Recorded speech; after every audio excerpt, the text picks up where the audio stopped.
want to welcome everybody to the Grower Coach session. Grower Coach is our website that we've developed to help train people in horticulture, and it's one of these things that it's one of my passions in life, and I always thought that that's what I really want to do when I grow up, is teach horticulture. So I've really enjoyed doing it over the years, and thus we decided that we could launch this website just to help everybody out, and it's all based on seminars just like this one. So we'll just get right at it. Again, my name is Ken Salvail, and I've been here in the Okanagan since about 1986, doing assorted landscaping and nursery production and all kinds of different horticultural things. Lots of landscape designing over the years, tons of maintenance, tons of landscape installations. And so over the years, we've developed a fair bit of knowledge and a real, I think, a good, strong understanding of the industry. So one of the things that I really like to get across to people are things that are practical that you can use every day, like in the garden. For people who have professional landscape companies or people who are just homeowners who want to, work on their own properties, that's all really, really relevant and important. So with this program we're going to do today, we will be focusing on both the commercial aspect to maintenance, but also just regular stuff you can use every day. So it's really about practical horticulture more than anything. And so we'll follow along. Do we get the handouts? Did everybody get handouts? Yeah, maybe we can just double check there, make sure that everybody gets one. The handouts are the PowerPoint presentation. So you just want to, if anybody's missing, just let us know. This is the one thing with garden maintenance really that we all may or may not understand is all the different things that happen during this process. So within the commercial aspect to it, we have to watch all kinds of different parts and sections of different properties. So when we enter someone else's property, we have to know the guidelines in which we're given so that we know what our client expectations are. But general property management is what's done, is that we take care of all the plants and the gardens and the mulch and the weeding and the pruning and the trimming and any of the things that go on within the property, like the drainage of your downspouts and all kinds of these things that we need to do. So what we try to do is develop a system and a method of doing each one. So as we go through this process, we'll just talk about each individual item. So snow removal is one of those things, the cleaning, power washing of surfaces, that sort of thing. Many people are involved in that.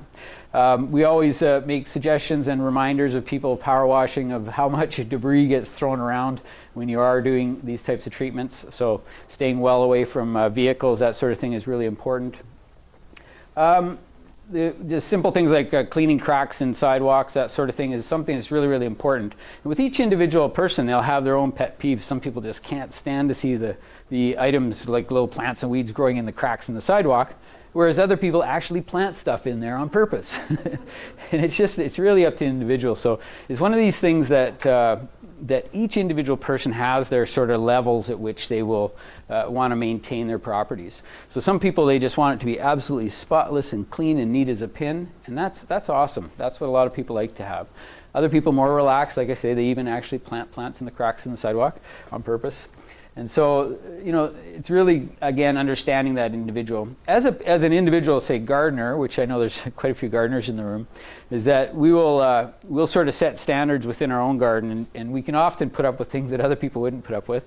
But there are times when we want to have the place looking just awesome, like in the case of, let's say, garden tours, or even just if somebody was to come over to visit.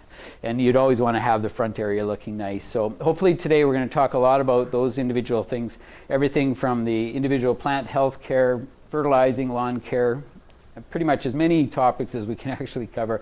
I have a long list today, so.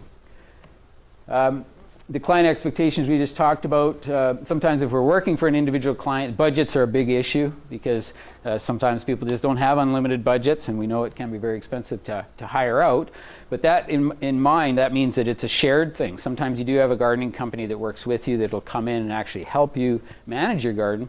But you want to pick and choose what things you want to do. So the things that you love to do, those are things you keep for yourself.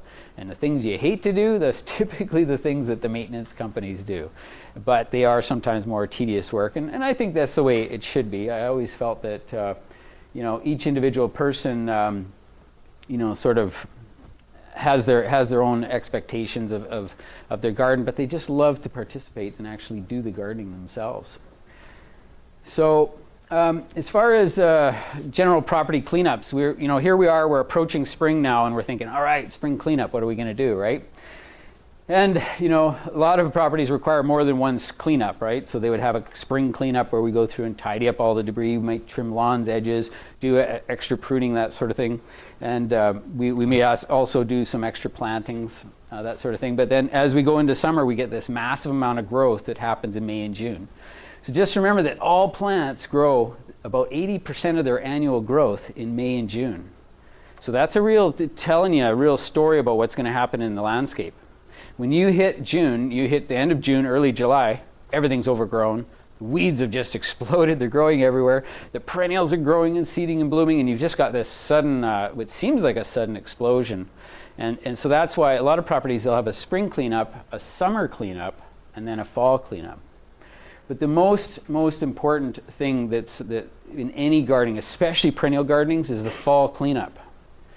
And the number one reason for that, like here we are in February, and we're talking about fall cleanup. But fall cleanup is critical, because now I'm going into gardens and I'm looking and I'm going, okay, this didn't get cleaned up, and guess what? There's like bulbs, peonies, hostas, all kinds of herbaceous plants that are just getting ready to shoot up.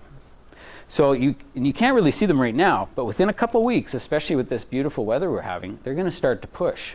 And as soon as they push, I don't like anybody to be walking in the garden, right? It's off limits. Like for my own staff or for anybody, I'm just going to say, look, you're on this property, stick to the pathways. You can reach in, rake. If you have to step in, you have to look very carefully where you step and step between those where there could be lumps or bumps. Even just a little bump in the soil could be who knows what type of perennial. Unless, if it's your own garden, you might know what it is.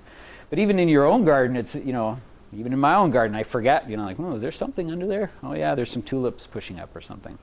And as soon as you step on those plants, what's called the leaf primordia, that's all the leaves that are all wrapped in there in levels and stages in that one little shoot, and then you crunch it with your foot. Of course, that leaf is distorted and damaged for the entire season.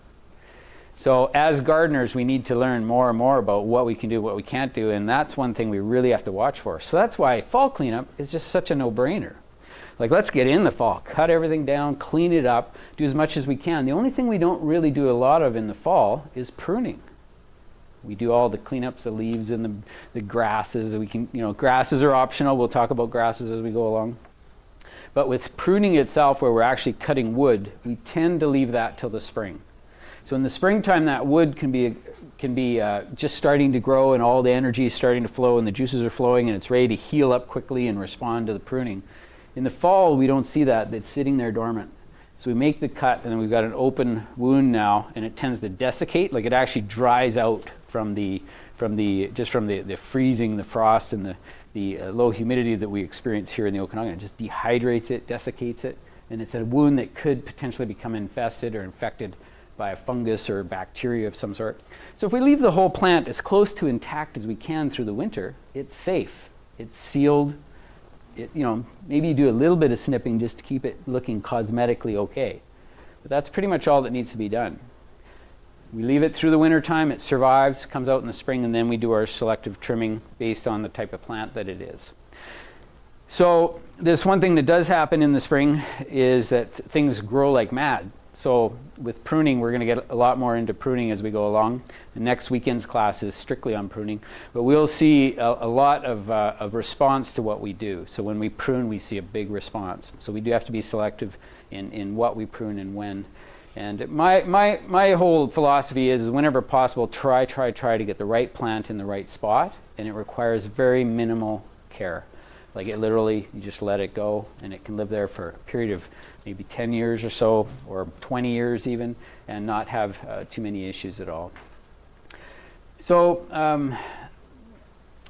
the spring cleanup is always a real important thing, and we do a lot of our pest monitoring at that time, because the bugs, they all start to get active as the days start to start to get longer and the temperatures come up, so we get all little insects moving. So when we go into the garden, we're constantly inspecting the plants and just observing what's going on. So if we do have these insects that are migrating to buds or tips of branches, or you know, they'll be out and about, we just want to be aware of them. It doesn't necessarily mean we have to actually do anything about it, but it's just awareness. We're finding more and more now with pest control that pest control is really just about understanding what's there and realizing how long it's going to last, because we don't really do so much about it anymore. There's a small amount of cosmetic pesticide applications, very minimal. And some of the really bad pests that we have, we don't really do anything with them anyway, because we can't. There isn't much we can do. So as we move along, again, we'll talk a little more about pest control. So going beyond the call of duty is something that I always say, that if you're working for somebody else, you know, you under-promise, you over-deliver. So if that actually does occur, then you're in that situation, then that's the goal. You know, you're making sure that you're going beyond the call of duty. You're collecting and picking up any debris, garbage, cleaning up, and sometimes that can be you know, as simple as cleaning up, doing a nice job of cleaning the walkways, tidying up, blowing off surfaces, or doing something that somebody may not expect you to do. So as we do maintenance on these properties, if we are doing actual maintenance for somebody, you know, that should be really the philosophy, is to go down and then do a really good job. So one of the ways we do a good job is by learning more about it. You know, literally learning as much as we possibly can, so that we can make good decisions at the right time. So some of the detail work that sometimes people miss, and I mention it sometimes, which is, you know, garbage that gets blown inside a shrubbery and things. We don't always see it so much, but that's a real issue. And I think it's a very annoying to certain clients when they come in and they'll see, like, oh, the landscaper guys just came through and they cleaned up the whole yard, but why is there a paper cup sitting in that shrub over there? Right? It's like, it doesn't make any sense why there would be a shrub or a paper cup there. If somebody came through and they're actually cleaning up the garden, that should be a big priority for them to get that tidied up. But speaking of looking inside of shrubs, this is where some of the major weed issues come from. So we'll see a nice big shrub growing there, and we don't realize that up inside of it is some sort of a sow thistle or some type of, sometimes it's a perennial plant that we kind of like over there, but we don't like it when it's in the shrub. And what it does is it's constantly seeding and seeding and seeding inside that shrub. And your hoeing areas are cleaning up the spaces between the plants. But that's your source of infection, is that weed that's inside there. So again, a real good gardener is constantly looking inside those shrubs for weeds. It's really an important factor. Often it's underneath, especially the prickly weeds. Does anybody have any barberries, right? Barberry shrubs, really prickly. So what do we do as a maintenance company? We keep the branches trimmed off the ground so we can get in there and actually clean it up. Because the snap weeds, there's little snap weeds that get in there, and it's just a huge amount. I've got a very small selection of weeds, but I'm going to talk in detail about them. But that's one of the sources in how they get into our gardens, is that they'll often sometimes come in the plant we buy, right? So we buy a potted plant, we bring it home. The whole top of the pot is sometimes either full of weeds or weed seeds. Right? So when we dig the hole, we plant it. What I do is I always put my hand on the top and I pop it out of its pot, and then I turn it right side up and hold it in my hand, and then I carefully skim off about 2 inches off the top of the pot, throw it in the bottom of the hole, because these are all seeded weeds anyway, so once they're in the bottom of the hole, they're gone. So I clear off the top of that pot, place it in the hole, loosen up the root system to get it out in touch with the soil, and then plant it in. And so it's a real simple procedure.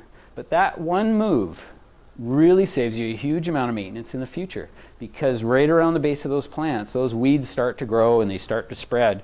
And it's just like you're constantly weeding there, and you'll see the weeds grow out from under the shrub, and then you weed them back. And then they grow out, and then you weed them back.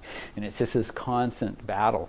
So as we go along again, we'll talk a lot about weeds, so we'll get those under control. So then I always mention on these slides again that whenever people, like, I know there's several companies that are here, people who do professional work, and the key is when you leave, there should really be no sign that you were even there, other than it just looks super neat and tidy.